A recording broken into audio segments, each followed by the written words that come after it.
Alternative Daily. So I'm actually going to share with you some great leg exercises that you can do from the comfort of your own home. You can also do them at a gym. I do them at my gym sometimes.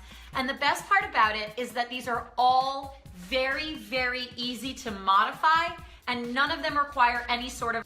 You'll want to have your feet just slightly outside of hips width, toes with a slight turnout. And now, practice just standing up and squatting back into that chair. So you see I keep my fingers in front of me, sort of tented. You could keep your hands clasped. You could keep your hands on your hips, wherever you are more comfortable. I like to keep them in front of me for balance. Sit back, come back up. Now, when you're squatting, you want to keep the weight in your heels. That's what's really going to fire up your hamstrings and work your glutes. So even when you're coming up, you're pushing through the heels. When you're hinging back to sit down, you've got the weight in your heels. That way, you'll activate the back of your legs. And every time I come up, whether I'm using the chair or not, I really squeeze my butt. You squeeze your butt at the top, go back down. Squeeze at the top, go back down. Another thing to keep in mind when you've got your feet in that regular squat pattern is you always want to be actively thinking about driving your knees out. So you don't want to squat and your knees start to cave in. You want to actively feel as though you're pushing your knees out the entire time. That's going to activate your inner thighs as well.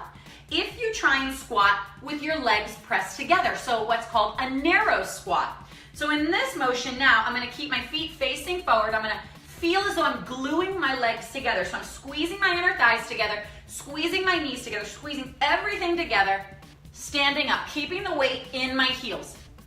Sitting back down, up, push the booty back, sit back down. Now you'll notice every time I sit down, I immediately come right back up. I'm just tapping and coming up.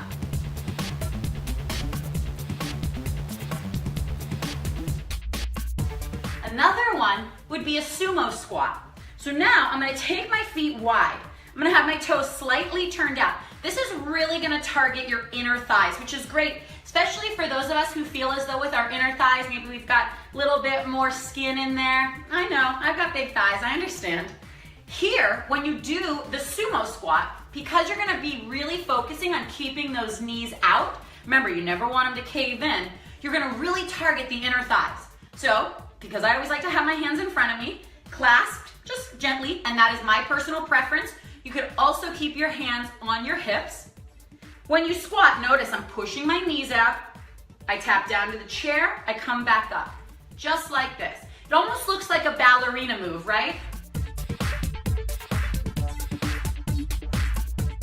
You know I love you guys. Thank you so much for watching. I wish you nothing but peace and happiness.